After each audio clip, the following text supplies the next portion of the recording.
Olá, amiguinhos. Hoje a nossa aula é continuação de Química Orgânica, né? Nós temos dois assuntos bastante abrangentes hoje para tratar. Nós vamos falar sobre nomenclatura de compostos orgânicos e sobre hidrocarbonetos, que é a primeira função orgânica do nosso curso aqui. Então, fiquem atentos, a gente tem muitos detalhes ao longo da aula, não é? Não percam nada, concentrados. Então, para você montar o nome de um composto orgânico, não é? É bem diferente dos compostos inorgânicos já vistos no nosso curso. Os compostos orgânicos são uma maneira bem peculiar de dar o nome. Então nós vamos olhar a tela e observar como é que se monta o nome de um composto orgânico. Então lá, a nomenclatura oficial para um composto orgânico de cadeia normal, não é? Lembra que só tem carbonos primários e secundários? Você vai montar o nome somando um prefixo, esse prefixo vai indicar o número de átomos de carbono que eu tenho na cadeia, um infixo que vai indicar o tipo de ligação entre esses carbonos e um sufixo que vai caracterizar o grupo funcional, né? Se é um hidrocarboneto, se é um álcool. O que vai acontecer agora? Nós vamos ver os vários exemplos de sufixos, infixos e prefixos. Dê uma olhadinha então.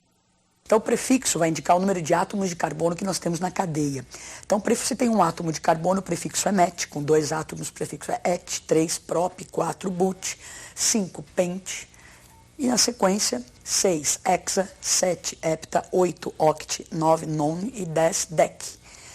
Então aí são os prefixos. Na próxima tela você vai ver características do infixo, não é? Então lembra que esse infixo é aquele que fica no meio, vai indicar o tipo de ligação entre os carbonos. Então se eu tiver só simples ligações, eu vou usar esse infixo an. Uma dupla eu uso en, duas duplas dien. Se tiverem 3 duplas, trien. Uma tripla in, 2 triplas dien, se forem 3 triplas, trien. Então esse é um infixo que indica, não esqueça, essas ligações entre os carbonos. Na próxima tela, você vai ver o sufixo, que é o finalzinho do nome. Então a gente está montando o nome. Prefixo, infixo, aí o sufixo. Escolhi só alguns exemplos, né? Nós vamos estudar todas as funções orgânicas. Então peguei 3 exemplos. Então, o hidrocarboneto, quando aparecer é um composto que tem carbono e hidrogênio, vai se usar o sufixo O. Quando tiver um álcool, não é? Que é o OH ligado a um carbono saturado, eu vou usar o prefixo OL. E acetona, que é esse grupo carbonila entre carbonos, a gente vai usar a terminação ONA. Então, o que você percebeu para montar o nome, prefixo, esse infixo e o sufixo. Só que, às vezes, numa cadeia carbônica, não é? Esse grupo funcional pode estar em vários carbonos. Então, surge a necessidade de você numerar essa cadeia. Então, vamos ver como é que a gente faz com isso, para numerar a cadeia. Você tem uma cadeia, você vai olhar para ela e você vai ter lá nessa cadeia o grupo funcional, que pode ser um OH ou aquele dupla O que nós já tivemos como exemplo, e pode ter duplas, que são as insaturações, duplas ou triplas. Então você olha a cadeia e para numerá-la, a ordem de importância, primeiro o grupo funcional, depois a insaturação.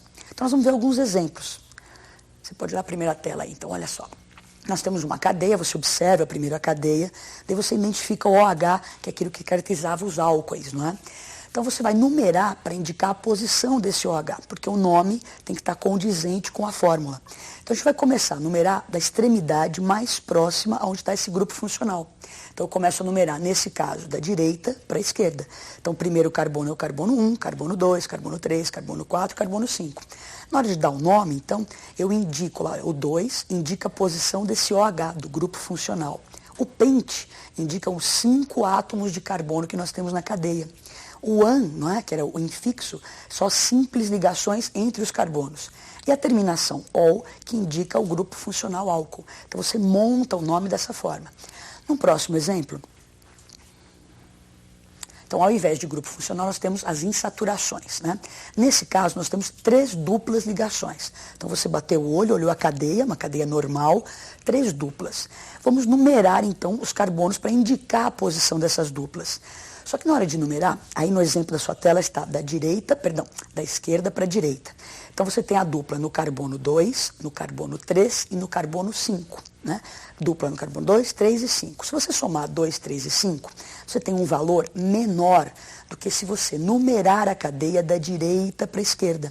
Se você numerasse ao contrário do que está aí, você teria as duplas ligações no carbono 2, 4 e 5. A soma daria um valor maior. Então, sempre numerar e somar os valores e ter a menor soma, não é? Então, 2, 3 e 5 é a posição das duplas. A cadeia tem 7 carbonos, então o prefixo lá, hepta.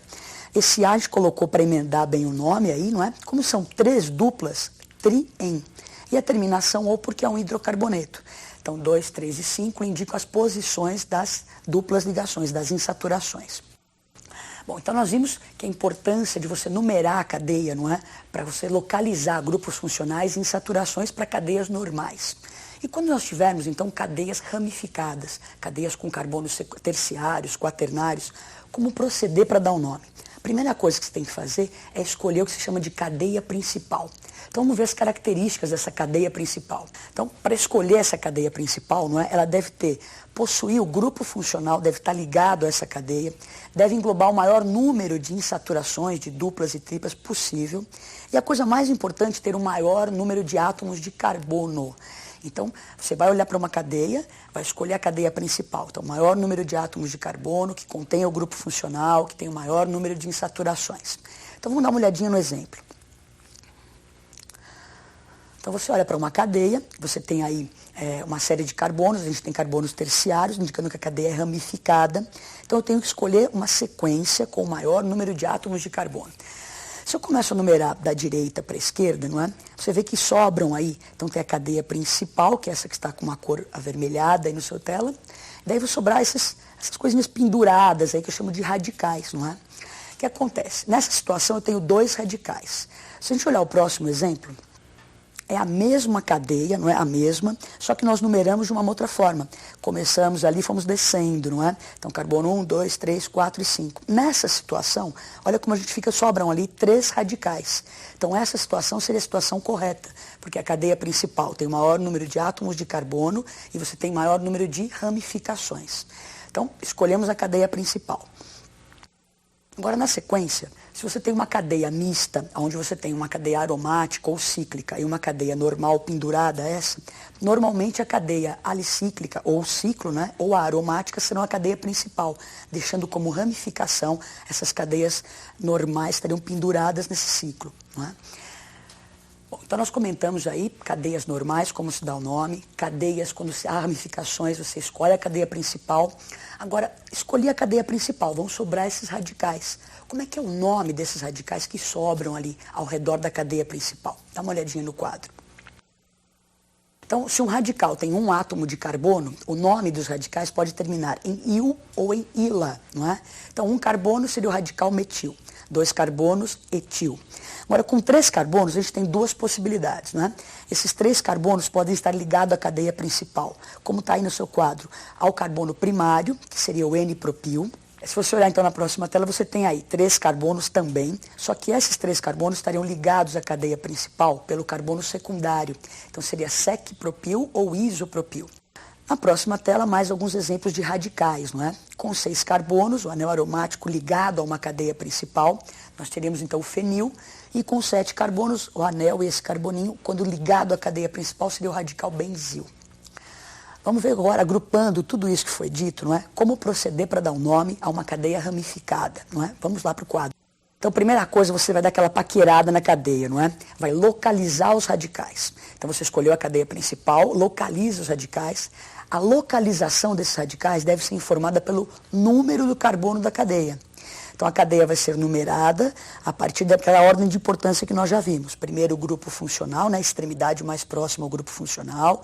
Depois, a importância da insaturação. E o que é menos importante seriam os radicais. Então, vamos para os exemplos. Você olhou para a cadeia, né, deu aquela namorada na cadeia. Então, você identifica o grupo OH, que é um radical. Tem lá, escolher a cadeia principal. Então, eu escolho, começo a contar, eu tenho 6 carbonos. Vou dar importância para o grupo funcional, que é o OH. Então, começo a numerar da extremidade, da direita para a esquerda. Então, sobrou ali um radical. Na hora de dar o nome, primeiro vai aparecer o nome do radical, depois o nome da cadeia principal. Então, o nosso radical CH3, que é o metil, ele está no carbono 5. Então, 5-metil. Daí, o 2, né, indica o quê? A posição do OH, que é o grupo funcional. Então, hexa são 6 carbonos na cadeia, o an das simples ligações e o ol, que é a terminação de álcool. Então, 5-metil-2-hexanol. No próximo exemplo, se a cadeia apresentar 2 ou mais radicais, você deve usar o prefixo di, tri ou tetra para indicar a quantidade de radicais. Então, dá uma observada no exemplo. Então você olhou para a cadeia, escolhe a cadeia principal, nesse caso é que está na horizontal, com 5 átomos de carbono, sobraram 3 radicais iguais, 3 radicais com um carbono, que é o metil. Então começo a numerar da extremidade da direita para a esquerda, para que a soma dos valores fique o menor possível, como já tínhamos dito. Então nós temos, olha, no carbono 2, tem 2 radicais, então eu ponho 2,2, daí o outro radical está no carbono 4, então eu indico a posição do radical pelo número do carbono que ele está. Então 2,2,4, como são 3 trimetil, daí pente, que são 5 carboninhos na cadeia principal, o AN das simples ligações e a terminação OU, porque é um alcano. No próximo exemplo, se a cadeia apresentar 2 ou mais radicais diferentes, eles devem ser indicados em ordem alfabética. Então dá uma olhadinha no nosso exemplo. Então uma cadeia monstruosa ali, enorme, não é? Então escolhemos a cadeia principal, essa que está na horizontal, com o maior número de átomos de carbono. Começamos a numerar da esquerda para a direita, não é? Então nós temos radicais com 2 carbonos, com 3 carbonos e com 1 carbono. Ordem alfabética. Então nós temos etil, isopropil e metil. Então começamos pelo etil. Então no carbono 4 temos o radical etil, com 2 carboninhos ali. No carbono 5, o radical isopropil. E no carbono 3, olha, são 2 radicais, são 3,3 dimetilnonano. Então esse é o nome dessa linda cadeia aí. Então agora nós vamos para a primeira função orgânica do nosso curso, que são os hidrocarbonetos. São os componentes do petróleo, bem importantes, uma gama muito grande de compostos orgânicos que estão nesse grupo de hidrocarbonetos. Então vamos ver as características de um hidrocarboneto. Dê uma olhadinha no quadro. Os hidrocarbonetos têm uma fórmula geral que é CH. Então, ó, CXHY. São compostos que só têm carbono e hidrogênio. Para dar nomenclatura, a gente já viu vários exemplos, inclusive, é o prefixo, o infixo e a terminação O. Nós vamos agora para uma sequência de telas aí, mostrando os vários hidrocarbonetos que eu posso ter e as suas características. Então vamos olhar lá para o quadro. Tem os alcanos ou parafinas porque são pouco reativos, não é? São cadeias abertas que só têm simples ligações. A fórmula geral é CnH2n mais 2 e o exemplo mais importante é o metano, não é? Que é o gás do lixo, o gás do pântano. Alcenos ou olefinas são compostos então, de cadeia aberta que apresentam uma dupla ligação com a fórmula geral CnH2n.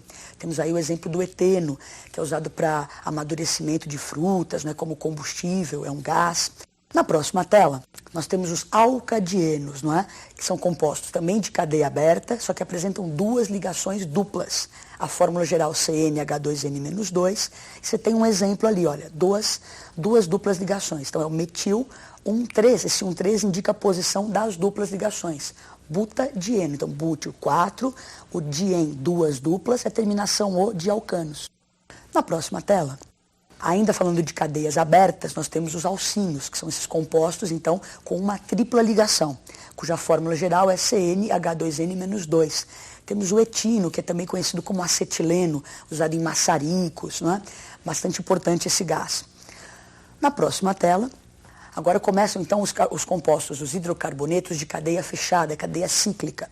Então nós temos os ciclanos, então são ciclos só com simples ligações, a fórmula geral CnH2n, e pode-se representá-los com uma figura geométrica. Então o ciclo butano, eu vejo 4 arestas ali, indicando a presença de 4 carbonos. Então põe a presença lá o ciclo butano.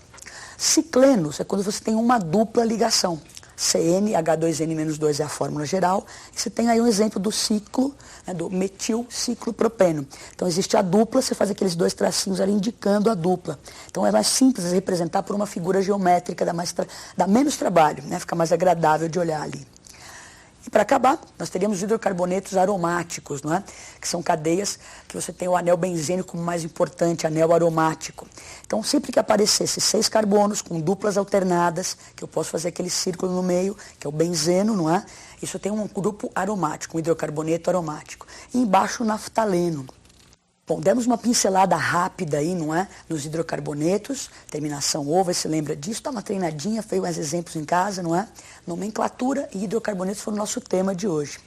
Na próxima aula a gente vai continuar falando das outras funções orgânicas, não é? E até a próxima.